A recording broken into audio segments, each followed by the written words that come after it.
नमस्कार, स्वागत है आपका इंडिया न्यूज पे। सुबह के 10 बजे हैं। मैं हूं आपके साथ रजत राकेश टंडन और खास पेशकश किसान की लड़ाई चुनाव पर आई। किसानों की अब सीधी लड़ाई बीजेपी पर आ गई है। किसान संगठनों का ऐलान के बाद यह साफ हो गया है कि केंद्र में कृषि कानून वापस नहीं हुए तो किसान बीजेपी का विरोध करेंगे। आपको बता दें कि अपने प्रदर्शन में अब तक किसानों ने क्या क्या किया है। हम आपको 6 तस्वीरों के जरिए दिखा रहे हैं कि क्या क्या किसानों ने अब तक किया है इन पूरे दिनों में।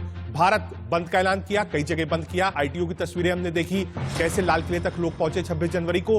रेल रोको आंदोलन भी चलवाया, उपवास भी रखा। जी हां, उसके बाद जब गिल्ट फीलिंग आई तो उपवास रखा। उसके बाद चक्का जाम किया, कई जगहों पर चक्का जाम हुआ। हालांकि दिल्ली एनसीआर उससे अलग रखा गया था। और अब जो फाइनल स्टेज है अगर कहा जाए तो वो है बीजेपी का विरोध। जी हां, बीजेपी का विरोध। 5 राज्यों में जो चुनाव हो रहे हैं वहां बीजेपी का विरोध करेंगे किसान संगठन। किसान संगठनों ने किया बीजेपी विरोध का ऐलान कर दिया है। चुनावी राज्यों में बीजेपी को वोट ना देने की अपील करी है। किसी पार्टी का समर्थन नहीं करेंगे किसान। चुनावी राज्यों में जाएगी किसानों की टीम, बीजेपी को वोट ना देने की अपील करेंगे। जी हां,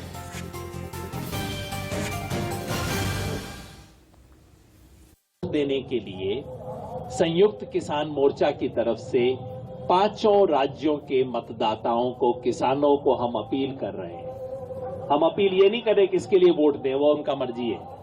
हम सिर्फ एक अपील कर रहे हैं कि इस पार्टी ने, जिसने और इसके एलाइज ने, जिन्होंने किसान विरोधी कानून बनाए, किसानों पे दमन किया और किसानों को बेइज्जत करने की कोशिश की, इसे सजा। जिस तरह से भारतीय जनता पार्टी ने कहा था कि हम किसान को गांव-गांव जाके समझाएंगे, तो उसका जवाब भी उत्तर प्रदेश में और तमाम जगह पर इन लोगों को दिया गया है। आज गांव में घुसने की स्थिति उनकी नहीं होगी है, तो जनता का गुस्सा इसके खिलाफ है। और इस आंदोलन को और कैसे बिल्डअप किया जा सके, इस पर निरंतर मंथन है। जो ये तोड़ने की राजनीति कर रहे हैं, ये राज्यों को राज्यों से तोड़ रहे हैं, जो है जाटों को नॉन जाटों से तोड़ रहे हैं, मराठों को नॉन मराठों से तोड़ने की, समाज को तोड़ने की जो इनकी राजनीति है, उसका जवाब इनको 15 मार्च को मिलेगा। और ये किसान आंदोलन अब किसान आंदोलन से बढ़कर भारत को भारत से जोड़ने का, इंसान को इंसानियत से जोड़ने का आंदोलन बन गया है। अब आपको ग्राफिक्स के जरिए समझाते हैं कि आगे किसान की रणनीति क्या होगी, आगे किसान क्या करने वाले हैं। 12 मार्च को बंगाल में किसानों की विशाल रैली होगी। सभी राज्यों में जाएंगे किसानों की टीमें। किसी पार्टी के लिए अपील नहीं करेंगी, बीजेपी को हराने की अपील करेंगे किसान संगठन।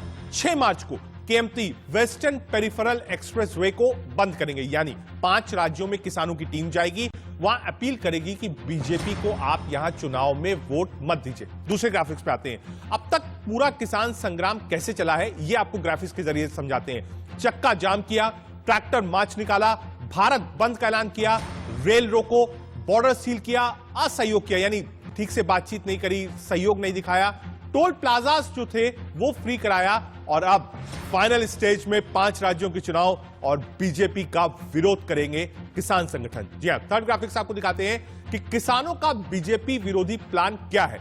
तीनों कृषि कानून केंद्र में बीजेपी सरकार ने लागू कराए हैं। ज्यादातर राज्यों में बीजेपी की सरकारें हैं। ज्यादातर राज्यों में कानून लागू होने पर सहमति बन चुकी है। बीजेपी शासित राज्य समझौते को तैयार नहीं है।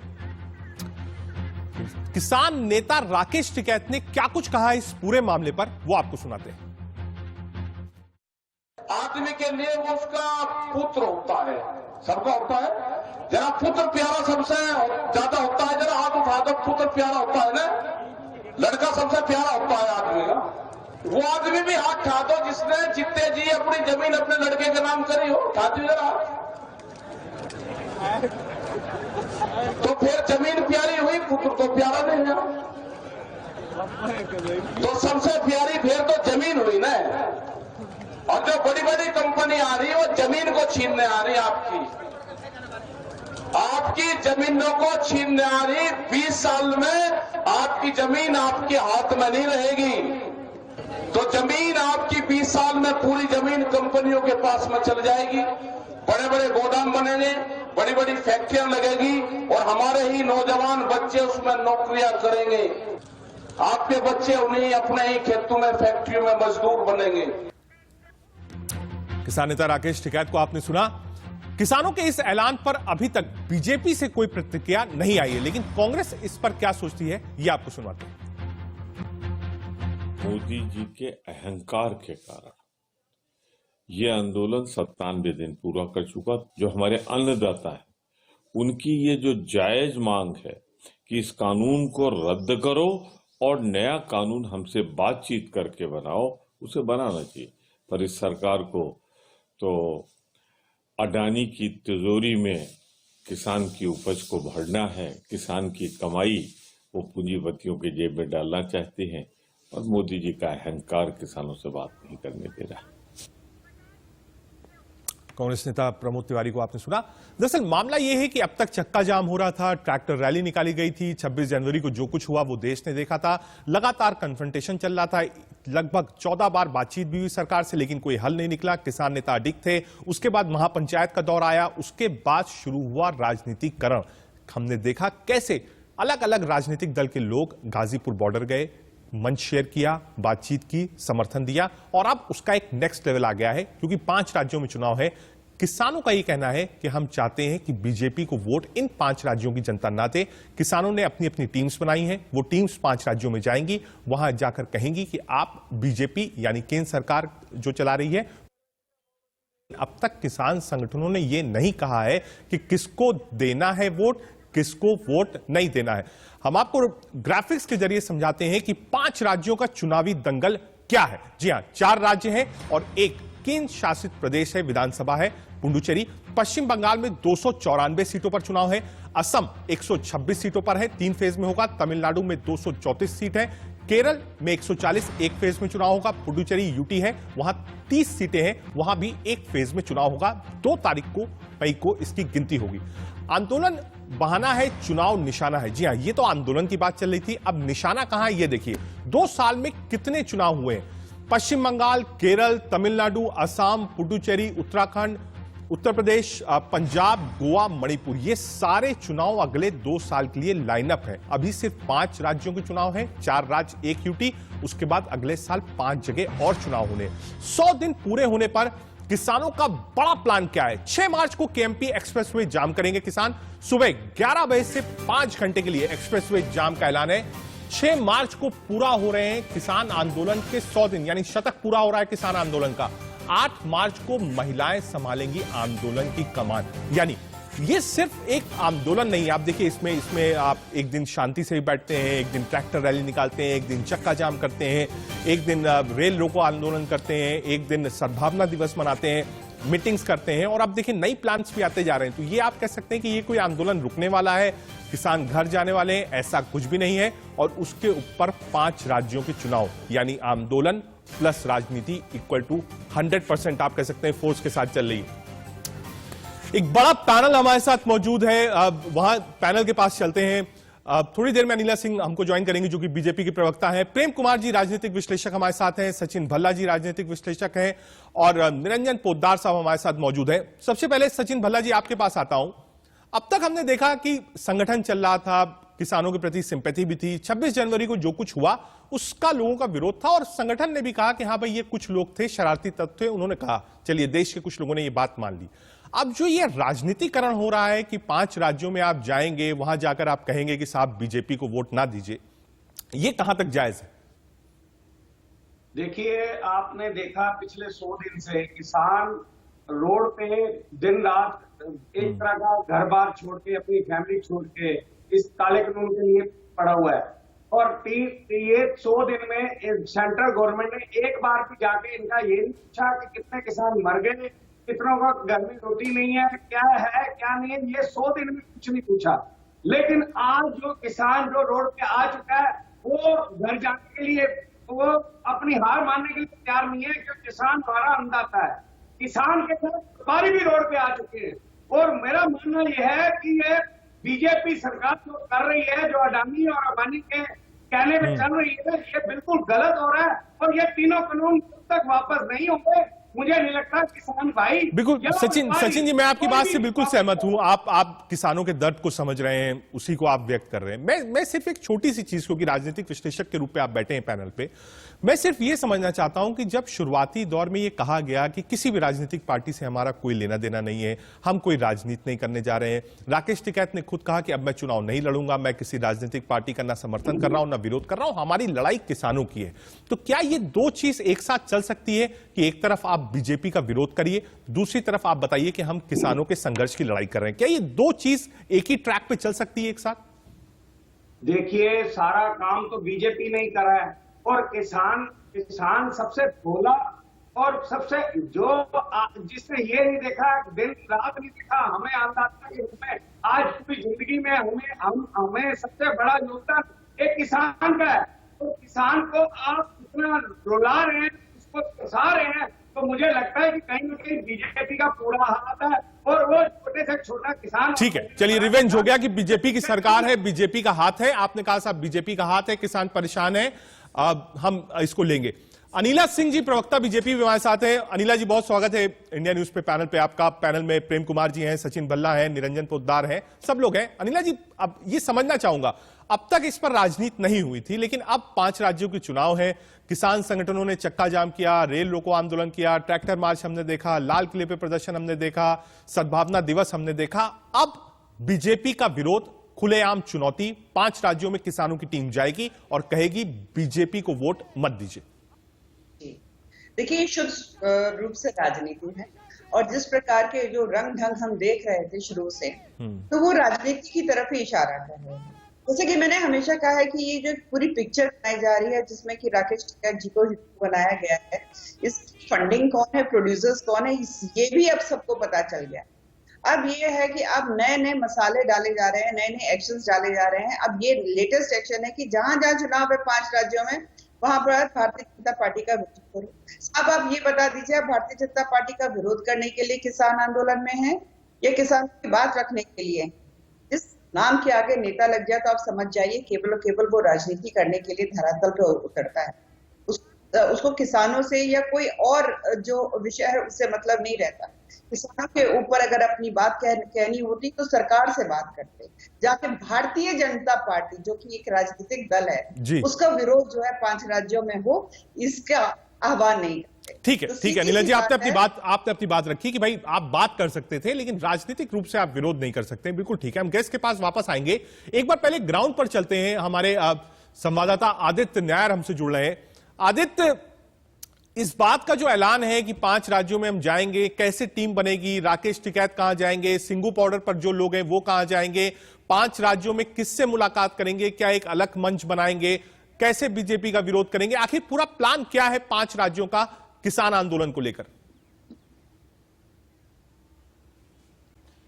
जी देखिए, संयुक्त किसान मोर्चा ने ये कहा है कि वो जो पहले यानी मार्च 12 को वो वेस्ट बंगाल जाएंगे और वेस्ट बंगाल में जो है कोलकाता के पास वहां पे कन्वेंशन करेंगे, जिसपे वो वहां के जितने भी फूड ग्रोवर्स है यानी जो किसान है उनको उनके साथ एक कन्वेंशन करेंगे, और उस कन्वेंशन में जो वहां के लोकल जो फार्मर बॉडीज है उनके साथ मिल बैठ के एक वो कन्वेंशन होगा, जिसपे वो फार्मर्स को समझाएंगे कि कैसे किसान कानून उनके एक काला कानून है, कैसे एक किसान कानून के किसानों के विरुद्ध है, कॉर्पोरेट्स के समर्थन में है, और कैसे वो अब उनको बीजेपी को ना वोट दे, वो जिनको भी वोट देना चाहे वो दे सकते हैं, पर बीजेपी को ना वोट दे क्योंकि बीजेपी उनके किसान विरोधी पार्टी है। ऐसा करके इनका ऐसे ही बाकी हर स्टेट्स में, चाहे पुदुचेरी हो, केरला हो, तमिलनाडु हो। छोटा सा सवाल और आपसे, कितने किसान जाएंगे? हम तो देख रहे हैं हजारों की तादाद में सिंगू बॉर्डर पे, गाजी बॉर्डर पे किसान बैठे हैं, लेकिन जो राज्यों में किसान जाएंगे वो किस तादाद में जाएंगे, कहां से जाएंगे? क्या वो रैली फॉर्मेट में होगा या फिर गांव-गांव जाकर किसान बात करेंगे? कितने किसान एक स्टेट में जाएंगे और कितने लोगों की टीम बनी है और कौन इसको लीड करेगा? हर राज्य में क्या अलग अलग लीडर होगा जो लीड करेगा?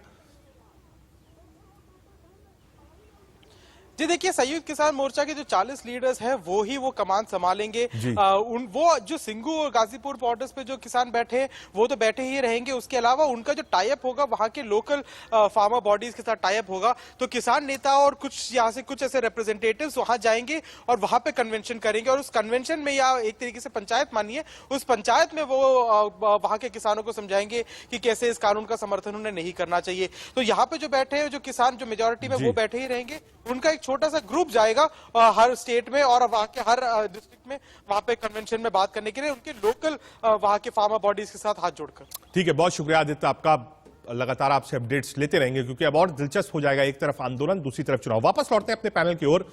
प्रेम कुमार जी भी हमारे साथ हैं, राजनीतिक विश्लेषक हैं। प्रेम कुमार जी, अब ये तो तय हो गया है, ये जो 22 लोग सरकार से बात कर रहे थे वही जाएंगे 5 राज्यों में, वही बात करेंगे, वही वहां पर महापंचायत लगाएंगे, किसानों से मिलेंगे, एग्रीगेरियन इंडस्ट्री से जुड़े लोग हैं जो किसान सप्लाई करते हैं उनसे भी मुलाकात करेंगे। तो आप कह सकते हैं सीधे सीधे बीजेपी को नुकसान होगा 5 राज्यों में? देखिए रजत जी, आपकी जो चिंता है कि आंदोलन राजनीतिक हो रहा है जी, तो जब भारतीय जनता पार्टी के विरोध में वोट करने की अपील है तो निश्चित रूप से ये कॉल राजनीतिक ही है। मैं भी सहमत हूँ आपसे, पर आपने 6 तस्वीरें दिखलाई जब आपने बुलेटिन की शुरुआत की कि किसानों ने क्या क्या किया। तो ये ऐसा क्यों हो रहा है ये बताने के लिए भी हम 6 बात आपको बता सकते हैं कि आंदोलन के स्वरूप में ये परिवर्तन क्यों हो रहा है। क्योंकि आंदोलन के खिलाफ में एक आंदोलन करना, ऐसा भी देश में पहली बार देखा गया। भारतीय जनता पार्टी ने पूरे देश में आंदोलन के खिलाफ प्रेस कॉन्फ्रेंस किए, डोर टू डोर कैंपेन किए। अलग बात है इसको बहुत समर्थन नहीं मिला, इसके कीलबंदी की गई आंदोलन की। आंदोलनकारियों को देश विरोधी, खालिस्तानी, पाकिस्तानी बताया गया और आंदोलनकारियों पर वो सारे जुल्म हुए। ये तस्वीरें भी दिखाई जानी चाहिए थी उन 6 तस्वीरों के साथ साथ। तो ये आंदोलन जो बीजेपी विरोध तक पहुंचा है, इसके लिए बीजेपी का जो आंदोलन को राजनीतिक रूप से विरोध करने का तरीका था वो जिम्मेदार है। और निश्चित आंदोलन राजनीतिक। प्रेम कुमार जी, अच्छा छोटी चीज और समझा दीजिए। बीजेपी का विरोध होगा अगर पश्चिम बंगाल में, तो क्या इन राज्यों में कांग्रेस का फायदा होगा? क्योंकि राष्ट्रीय लेवल पे तो 2 ही पार्टियां हैं, बीजेपी और कांग्रेस। बाकी रीजनल पार्टीज है, डीएमके चुनाव लड़ रही हैं, आप केरल में लेफ्ट फ्रंट चुनाव लड़ रही है, बंगाल में टीएमसी चुनाव लड़ रही है। लेकिन राष्ट्रीय स्तर पे क्या कांग्रेस को इसका फायदा होगा कि हाँ भाई बीजेपी का विरोध है तो वो वोट, चंक ऑफ वोट जो है वो कांग्रेस पार्टी को मिले? क्योंकि कांग्रेस पार्टी भी किसानों को लेकर काफी कुछ बोलती आई है। देखिए, आप 5 राज्यों का गणित देख लें तो हमें नहीं लगता कि असम के अलावा कहीं और आप देख सकते हैं कि कांग्रेस को फायदा होगा या बीजेपी को नुकसान होगा। बीजेपी तो बाकी स्टेट में है भी नहीं। ये मीडिया का हवा क्रिएट किया हुआ है कि बीजेपी पश्चिम बंगाल में जीतने जा रही है, तमाम बातें। जब तो इसलिए राजनीतिक विषय को रहने दीजिए। आंदोलन किसान आंदोलन है। किसान आंदोलन अपने आंदोलन की रक्षा करने के लिए एक स्टेप्स उठा रहा है, एक के बाद एक कार्यक्रम उठा रहे हैं।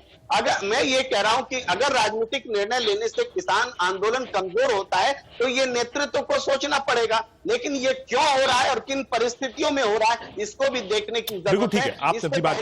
निरंजन पोद्दार जी, आता हूं। प्रेम कुमार जी वापस आता हूं आपके पास। निरंजन पोद्दार जी को भी जोड़ूंगा इस चर्चा में। निरंजन पोद्दार जी, ये जो एक माहौल बन रहा है और कहा जा रहा है कि भाई बीजेपी के खिलाफ होगा, बीजेपी को कितना नुकसान हो सकता है? क्योंकि किसान आसाम में भी है, चाहे वो टी प्लांटर्स हो, बंगाल में भी जूट वर्कर्स है, वहां पर भी किसान है। तो ये कहना कि किसान इन 5 राज्यों में नहीं है, गलत होगा।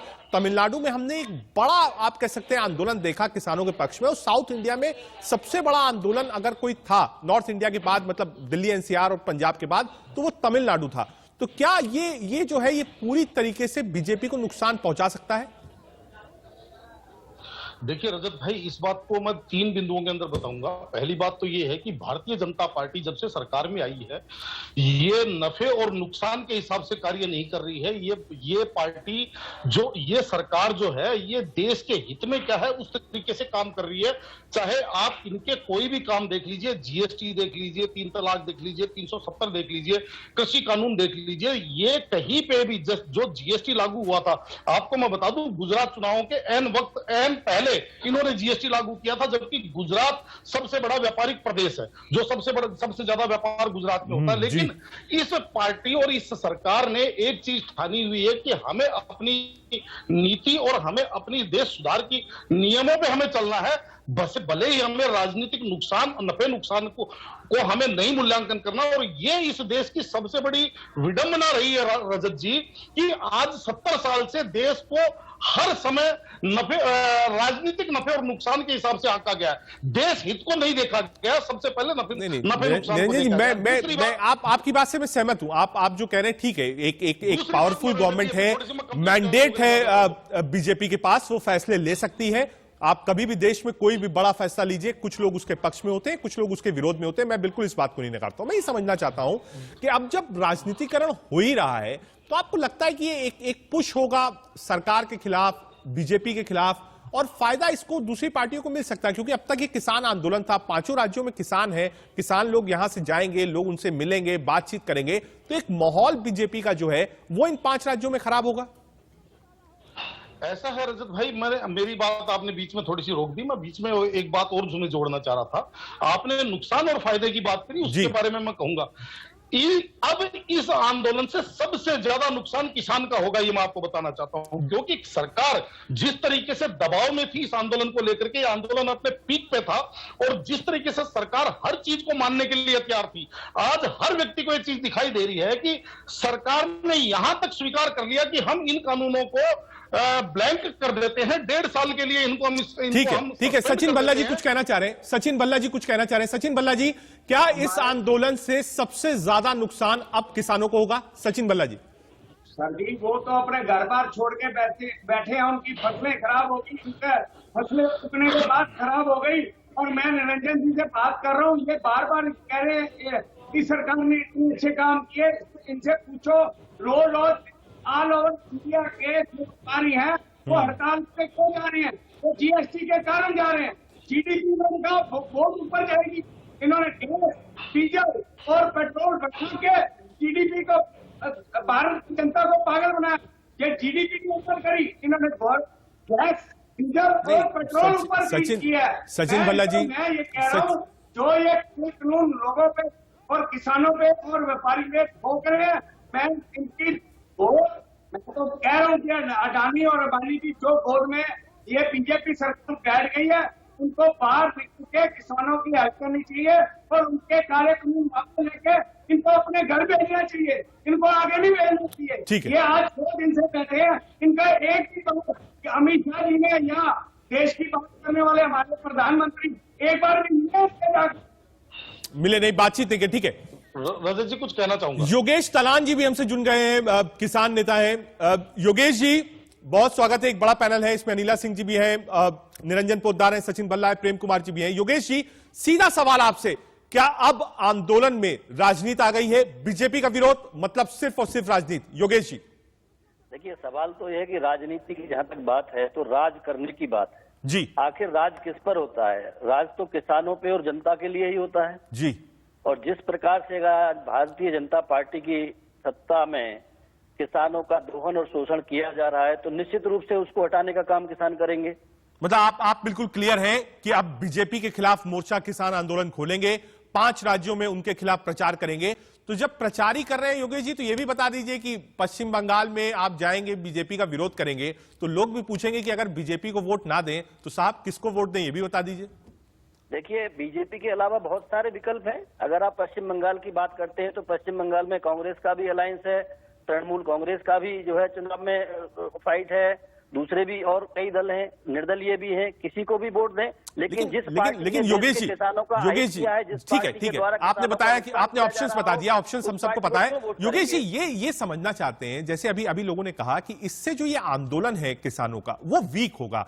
पहली ठेस इस आंदोलन को पहुंची जब 26 जनवरी को लाल किला और ट्रैक्टर्स ने जो करतब दिखाया आरटीओ पर, उससे पहली ठेस पहुंची। लेकिन हाँ, आपने कहा वो लोग हमारे नहीं थे, आपने कहा वो शरारती तत्व थे, आप गिरफ्तार करिए, आप उससे आगे निकल गए। लेकिन आपको लगता नहीं कि एक जो पारदर्शिता रही है, एक आप कह सकते हैं एक अच्छाई थी इस पूरे आंदोलन में, लोग इसको लाइक कर रहे थे, आपको लगता नहीं कि जब इस पर राजनीति होगी, आप किसी पार्टी का विरोध करेंगे तो उससे कहीं ना कहीं वो पारदर्शिता नहीं रह जाएगी, वो स्वच्छता, वो पवित्रता इस आंदोलन की कहीं ना कहीं भंग होगी? देखिए, आंदोलन एक विरोध प्रकट करने का तरीका है। जितना भी ये प्रदर्शन किए जा रहे हैं, ये सब अपनी नाराजगी दिखाने का एक तरीका है जी। लोकतंत्र में इसका अधिकार है। बिल्कुल है। दूसरी बात यह है कि जिस पार्टी को सत्ता दी, सत्ता इसलिए दी कि वो देश का कल्याण करेगी, वो देश का भला करेगी, किसानों की बात करेगी, किसानों के लिए जो उचित होगा, जो अच्छा होगा, वो काम करेगी। लेकिन वही इसके अगर उल्टा करने लगे तो फिर उसको सत्ता पर क्यों रखेंगे? ठीक है ठीक है योगेश जी, जो लोग प्रदर्शन कर रहे हैं, क्या वो वोट नहीं देंगे? क्या वो भी वोट देते हैं? ठीक है योगेश जी, आपने अपनी बात रखी। अनिला जी, पैनल को आपने सुना, मैंने शुरुआत भी आपसे करी थी, आपसे पूछा था, आपने योगेश जी की बात सुनी, आपने निरंजन जी की बात सुनी। कुल मिला के योगेश जी यही कह रहे हैं कि भाई आपने किसान का दोहन किया है, किसानों को जो फायदा मिलना चाहिए था नहीं मिला है, 100 दिन से किसान बैठे हुए हैं, इसलिए अब उनके पास कोई ऑप्शन नहीं। वो कह रहे हैं कि साहब जब बीजेपी की सरकार है तो हम बीजेपी का ही विरोध करेंगे, इसमें गलत क्या है?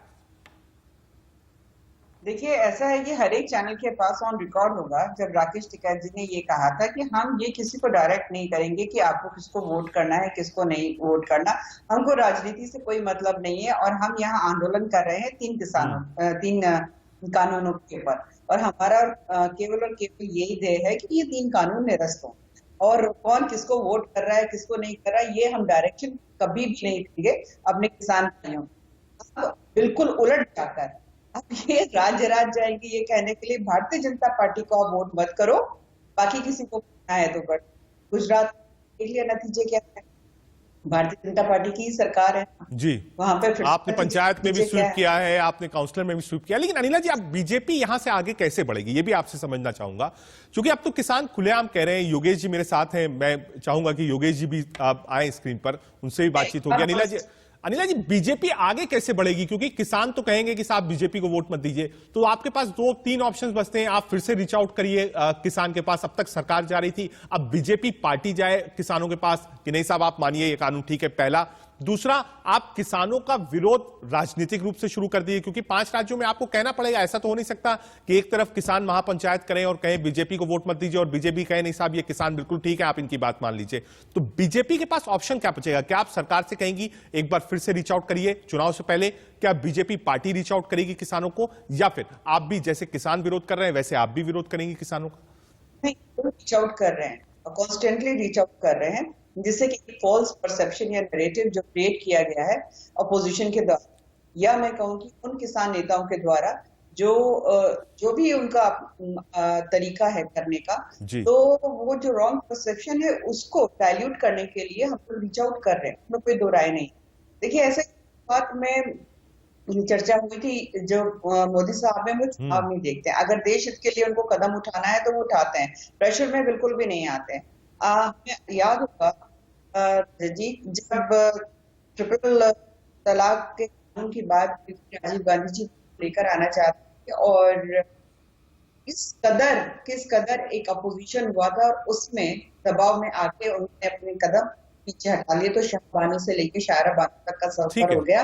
और पर ये सरकार ऐसी थी कि जब कदम उठाया पीछे नहीं है। अनिला जी, लेकिन अनिला जी, एक चीज समझना चाहूंगा आपसे, एज आप इतने समय से सक्रिय राजनीति में हैं, किसान एक ऐसा नाम है, एक ऐसा धर्म है, एक ऐसा कैडर है जिससे कहीं ना कहीं बीजेपी को भी ये बात लगती होगी और शायद बीजेपी के जो थिंक टैंक होंगे वो इस बात को समझ रहे होंगे कि साहब ये चीज अगर होती है कि किसान संगठन 5 राज्यों में पहुंच जाएंगे तो एक डेंट वोट बैंक पे भी लग सकता है इन 5 राज्यों के चुनाव में। ये बिल्कुल, ये कहना बिल्कुल गलत नहीं होगा। तो ये एक क्योस तो ये होगा कि कैसे इस चीज को रोका जाए। देखिए, ऐसा है कि 5 राज्यों में अगर भारतीय जनता पार्टी को वोट देने का जो माइंडसेट बन जाएगा और ये राकेश टिकैत जी सोच रहे हैं कि ये, या फिर जो इनके और भी साथी हैं ये सोच रहे हैं कि जाके भारतीय जनता पार्टी के वोट बैंक में डेंट लगा देंगे इन 5 राज्यों में जो पोल बाउंड है, मेरे ख्याल से ये कुछ ज्यादा हसीन सपने देखने की बात हो जाएगी। देखिए, पश्चिम बंगाल में आप चले जाइए, वे बिल्कुल अलग है और वहां के लोग वोट करेंगे, जानते हैं अच्छी तरह, रोज डिबेट होती है। आपके चैनल पर भी मैंने आपका कहना है कि इससे कोई डेंट 5 राज्यों में नहीं। ठीक है, प्रेम कुमार जी को मैं लाना चाहूंगा। नहीं, ठीक है, हाँ, आप कंप्लीट कर लीजिए अनिला जी। हाँ जी, देखिए, अभी अक्सर ये बहुत फेवरेट हो गया है कि भाई इनके 2-4 इनके जो कॉर्पोरेट फ्रेंड्स हैं, सरकार उन्हीं के लिए काम करना चाहती है। मैं ये चाहती हूँ, योगेश तालानी जी भी आपके पैनल पर बैठे हुए हैं, या सचिन भल्ला जी, मुझे ये बता दीजिए, चलिए ये जो कॉर्पोरेट्स हैं ये हजारों लोगों को रोजगार भी देते हैं, पर राकेश टिकैत जी के परिवार के पास इतनी बड़ी संपत्ति कहाँ से आ गई? इसका उत्तर भी अगर दे देंगे ठीक है। तो प्रेम शायद कुमार जी आपके पास आऊंगा, उससे पहले क्योंकि योगेश जी से ये सवाल है, अनिला जी का है। योगेश जी, मैं क्योंकि मॉडरेट कर रहा हूं, आपने भी सवाल सुना होगा, एक बार सवाल दोहरा देता हूं। संपत्ति कहां से आई, और जो 2 बड़े 3 बड़े या 4 बड़े 5 बड़े उद्योगपति हैं वो भी लोगों को रोजगार देते हैं, आखिर उसका विरोध क्यों? और सेकंड पार्ट मेरे क्वेश्चन का योगेश जी, कि भाई किसानों के प्रति जो कृषि कानून लाए हैं बीजेपी उस पर प्रचार करेगी, और आप 5 राज्यों में अगर विरोध कर भी लीजिए तो बीजेपी का कहना है, अनिला सिंह जी का कहना है कि हमको कोई डेंट नहीं लगने वाला 5 राज्यों में वोटों के लिहाज से। योगेश जी, ये बड़ी अच्छी बात है। अनिला जी को अगर ऐसा लगता है तो इस खुशफहमी में है, उनको रहना चाहिए। दूसरी बात मैं ये बता देना चाहता हूँ कि जिस रोजगार की बात कर रही है, जितने भी ये बड़े घराने हैं जो आज व्यापार में प्रतिष्ठित हैं हमारे देश में, ठीक है वो रोजगार देते हैं, लेकिन कितने लोगों को? अगर प्रत्यक्ष और अप्रत्यक्ष रूप से देखें तो अप्रत्यक्ष रूप में तो उल्टा किसान ही उनके व्यापार को चला रहा है, एक बात। दूसरी बात यह कि अगर मान लिया पर्टिकुलर किसी व्यक्ति के बारे में आप संपत्ति की बात करते हैं तो ठीक है, आपके अपने उद्गार हैं, आप कर सकते हैं, लेकिन आपके पास ईडी है, आपके पास इनकम टैक्स है, क्यों नहीं आपने अभी तक रेड डलवाई? जिस तरह से आप दूसरे नेताओं पे रेड डलवाते आते आ रहे हैं, इन पर भी डलवा दीजिए, दूध का दूध पानी का पानी हो जाएगा। किसी की संपत्ति को यहाँ पर बैठ के बखान करना, ये कौन सा उचित है, ये कौन सा न्याय उचित है? आपके पास सारे टूल्स हैं, आप इस्तेमाल करिए उनको, सारी जनता देखेगी, पूरा देश देखेगा कि उनके पास संपत्ति कहां से आई। अनिला जी आप रिस्पॉन्ड कर सकती हैं। मैं केवल इतना कहना चाहूंगी कि देखिए, मैंने तो एक बहुत साधारण भाषा में एक साधारण सा प्रश्न उठाया जो कि आज हर व्यक्ति जानना चाह रहा है, उसका उत्तर नहीं मिला। और जब याद रखिएगा तलान साहब, ये जो आप लोग ईडी को, इन्वेस्टिगेटिव एजेंसीज को आप लोग बात करते हैं। ठीक है अनिला जी, प्रेम कुमार जी, आप योगेश जी इस बहस को आगे बढ़ाएंगे, लेकिन वक्त हो चुका है हेडलाइंस का। एक बार सुर्खियों पर नजर डाल देते हैं। बड़ी खबर के प्रस्तुतकर्ता हैं इंदिरा आईवीएफ, निसंतानता एवं टेस्ट ट्यूब बेबी केंद्र। सह प्रायोजक हैं पेट सफा आयुर्वेदिक चूर्ण, पेट सफा तो हर रोग दफा। पश्चिम बंगाल में 7 मार्च को चुनाव प्रचार का शंखनाद करेंगे पीएम मोदी। रैली को ऐतिहासिक बनाने के लिए बड़ी तैयारी में जुटी बीजेपी। सौरभ गांगुली के बीजेपी में शामिल होने की अटकलें तेज। बंगाल चुनाव के लिए टीएमसी आज जारी कर सकती है उम्मीदवारों की पहली लिस्ट। युवाओं और महिलाओं पर दांव लगा सकती है ममता। प्रत्याशियों पर बीजेपी का भी महामंथन। दिल्ली एमसीडी उपचुनाव में 5 में से 4 सीटों पर आम आदमी पार्टी का कब्जा। कांग्रेस ने जीती 1 सीट, बीजेपी का नहीं खुला खाता। किसानों ने तैयार किया चुनावी राज्यों में बीजेपी के विरोध का प्लान। लोगों से करेंगे बीजेपी के खिलाफ वोट देने की अपील। 12 मार्च को पश्चिम बंगाल में रैली से करेंगे शुरुआत।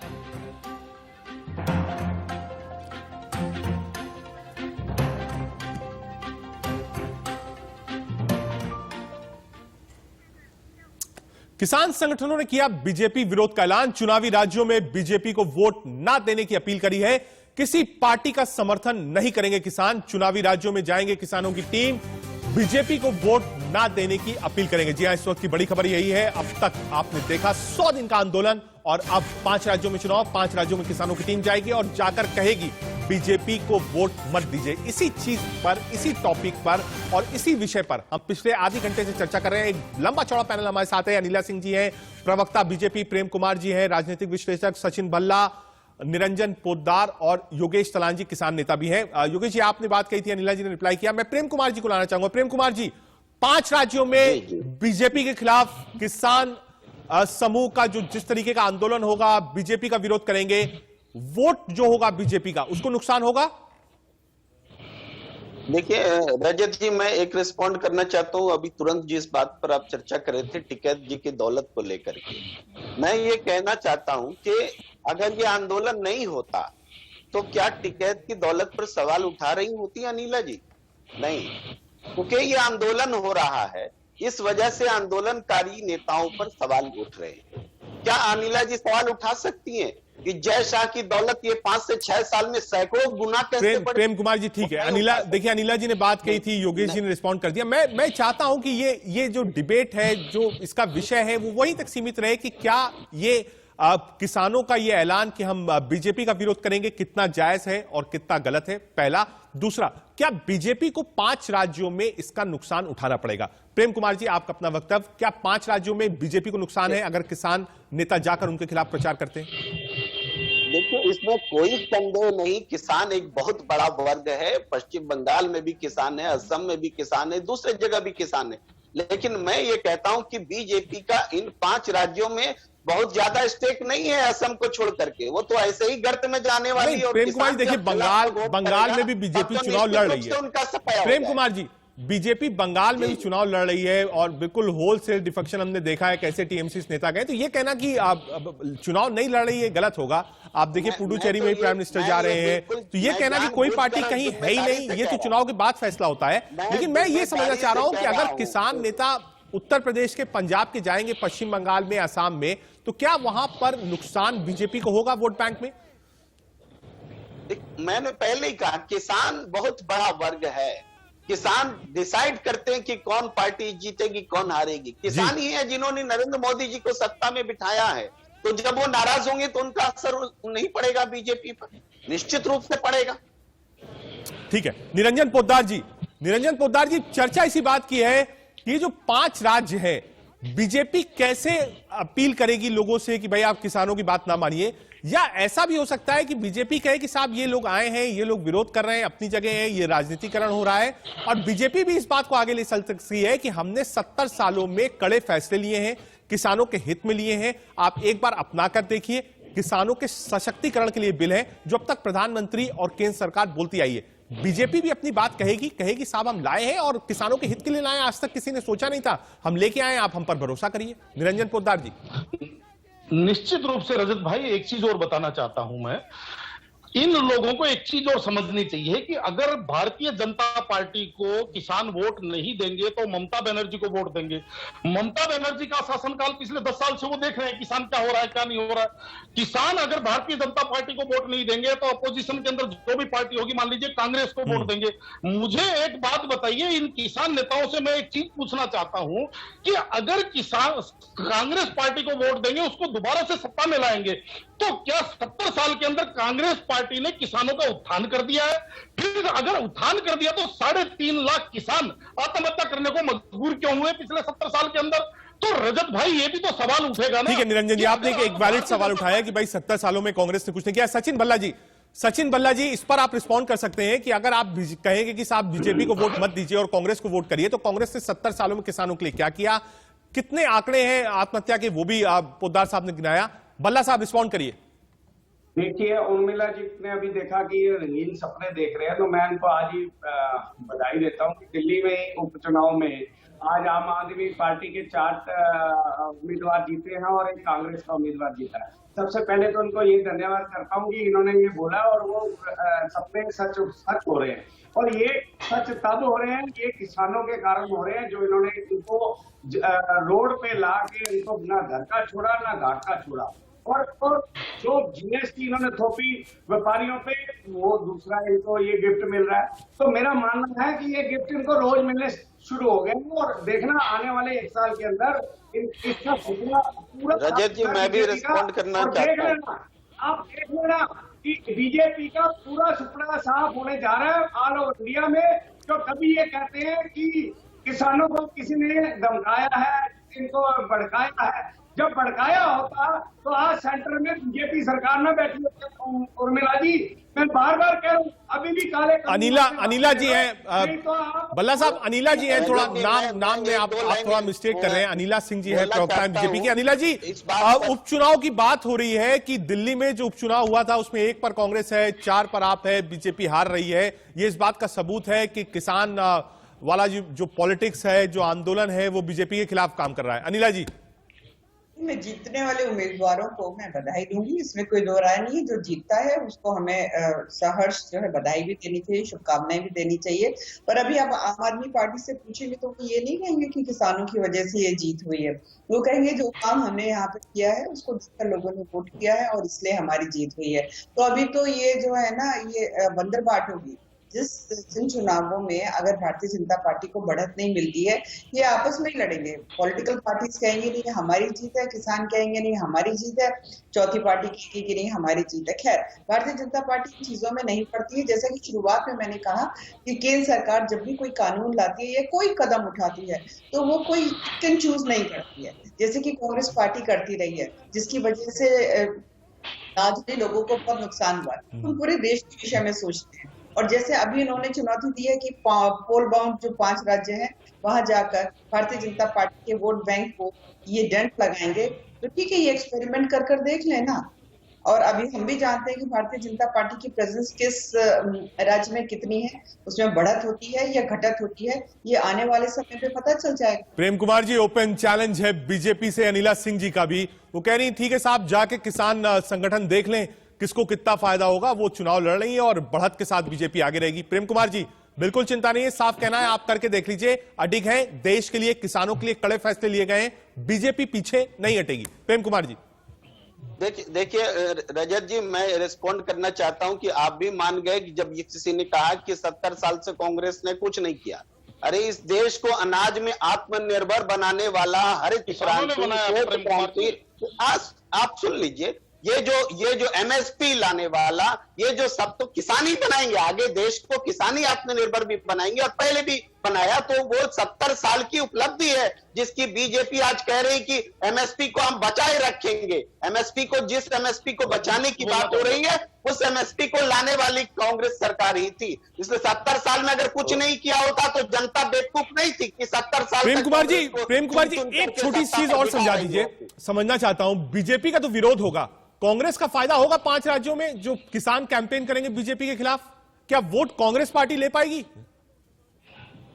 देखिए, कांग्रेस पार्टी का जो परफॉर्मेंस है, आपने देखा होगा कि पंजाब में पंचायत चुनाव हुआ, मिजोरम में हुआ और दूसरे जगहों पे जहां है, या इवन दिल्ली में आप एमसीडी में देख रहे हैं, जहां रिवाइव करती हुई दिख रही है। ऐसे में निश्चित रूप से बंगाल में जैसे लेफ्ट और कांग्रेस का जो रैली दिखी है, जो लोगों की भीड़ दिखी है, उसमें किसानों का समर्थन मिलता है, तो वो उसको मजबूत ही करेगा। ठीक है, मजबूत करेगा। योगेश तान जी, फिर से आपको डिबेट में लाना चाहता हूं। आपने बात करी, बड़ी मुखरतस करी, इसके लिए बहुत शुक्रिया योगेश जी। क्योंकि जब शुरुआत हुई थी आंदोलन की, तब साफ था कि कोई राजनीतिक पार्टी का नेता नहीं आएगा, हम मंच शेयर नहीं करेंगे, किसी को बुलाएंगे नहीं। हमने देखा कोई भी नेता जाना चाहता था, उसका विरोध हुआ। अब आप बीजेपी का विरोध करना चाह रहे हैं, तो एक फ्यूचर दिखता है कि भाई थोड़े दिन बाद आप कहेंगे साहब इस पार्टी को वोट दीजिए, इस पार्टी को वोट मत दीजिए।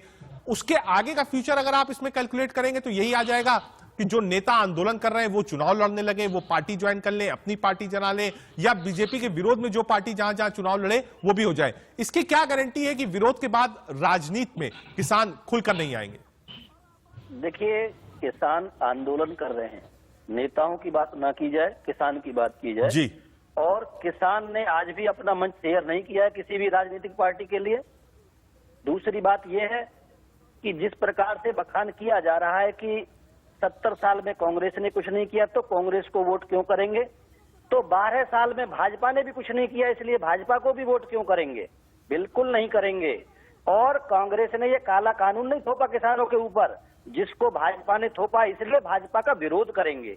ठीक है, ये नहीं कहा जा रहा है ठीक कि है। हम किसी योगेश जी, मैं सिर्फ एक चीज कहा जा रहा है कि हम भाजपा ने ये काला कानून थोपा है, आप उसका विरोध करें, बिल्कुल विरोध करें। मैं आपसे योगेश जी ये सिर्फ समझना चाहता हूं, 30 ही सेकंड है आपके लिए, कि क्या आने वाले समय में, हो सकता है इस 5 राज्यों के चुनाव में ना हो, आने वाले समय में आप कहें कि साहब इस पार्टी को वोट दीजिए, इस पार्टी को वोट ना दीजिए, या जो लोग संगठन से, इस पूरे समूह से, इस पूरे आंदोलन से जुड़े हैं, ये भी मैदान में आए और कहें साहब हम अपने लिए कानून खुद बनाएंगे, आप हमको विधायक और सांसद बनवाइए, हम बनाएंगे कानून कैसे बनना है किसानों के लिए? देखिए, इस चीज को सभी लोग बखूबी समझते हैं। आप सबने देखा कि अन्ना ने आंदोलन किया, उसका फायदा केजरीवाल ने लिया, और आज वो लोकपाल बिल कहाँ है? आज कहीं भी नहीं है वो सारी चीजें। मतलब आप मानते योगेश जी, आप इस बात को मान रहे हैं कि इस आंदोलन से भी कई लोग ऐसे हैं जो राजनीतिक फायदा आने वाले समय में उठा ले जाएंगे, इस बात को आप मान रहे हैं, स्वीकार कर रहे हैं? देखिए, जो किसान नेता होगा वो बिल्कुल राजनीति में नहीं जाएगा। हम बिल्कुल स्पष्ट कह रहे हैं इस बात को, और किसान भी इस बात को बखूबी समझ रहे हैं। अगर हमारा किसान नेता राजनीति में जाएगा तो हमारा किसान नेता नहीं है, फिर वो राजनीति का नेता है, वो उस पर्टिकुलर पार्टी का नेता है जिस पार्टी से अगर वो चुनाव लड़ेगा। तो पोद्दार साहब मना कर दिया कि भाई हम नहीं जाएंगे राजनीति में, लेकिन बीजेपी का विरोध करेंगे। कितना भारी आपको लगता है विरोध होगा किसान आंदोलन से जुड़े लोगों का जो 5 राज्यों में कैंपेन करेंगे बीजेपी के खिलाफ? पोद्दार साहब। रजत जी, तालान भाई बहुत अच्छी बात कर रहे हैं, लेकिन तालान भाई एक चीज भूल रहे हैं कि अन्ना आंदोलन के दौरान भी लोगों ने अपने बच्चों की कसम खाई थी कि मैं कभी राजनीति में नहीं आऊंगा, लेकिन उसके बाद में क्या हुआ वो सबने देखा है। और रही बात, अब मैं एक बात और रिस्पॉन्ड करना चाह रहा हूं, प्रेम कुमार जी ने जो कहा कि कांग्रेस एमएसपी लेकर के आई, कांग्रेस ने किया। रजत जी, प्रेम जी से पूछना चाहता हूं कि कांग्रेस ने एमएसपी कानून तो लागू किया, लेकिन 2013 से पहले कितनी खरीद होती थी, कितना प्रोक्योरमेंट होता था एमएसपी के ऊपर? 8%, 9%। आज भारतीय जनता पार्टी के शासनकाल में ये प्रोक्योरमेंट 18% पे चला गया। आप एमएसपी तो लाए, लेकिन उसके ऊपर उससे किसानों को लाभ कितना मिला ये चीज देखिए। तो कहने का तात्पर्य ये है, लंबी बहस है। पोद्दार जी, अनिला जी हमारे साथ थी, प्रेम कुमार जी, सचिन बल्ला जी, निरंजन पोद्दार जी, योगेश जी, आप सबने अपना अपना वक्तव्य रखा। एक अच्छे माहौल में डिबेट हुई। बहुत ज्यादा मुझे लगता नहीं कि आज लड़ाई झगड़ा हुआ, क्योंकि किसानों की बात थी, राजनीति की बात थी, पोल बाउंड स्टेट्स की बात थी। आप सबने अपना समय दिया, आप सबका बहुत बहुत शुक्रिया। 1 घंटे हमने इस बात को डिस्कस किया कि आखिर क्या किसान आंदोलन में राजनीति की छाप आ गई है, बीजेपी का नफा नुकसान क्या होगा अगर किसान जाकर 5 राज्यों में अपील करेंगे कि बीजेपी को वोट ना दीजिए, और अपील का सीधा फायदा किसको होगा, इस पर भी हमने डिबेट की। एक छोटा सा ब्रेक, आप देखते रहिए इंडिया न्यूज़।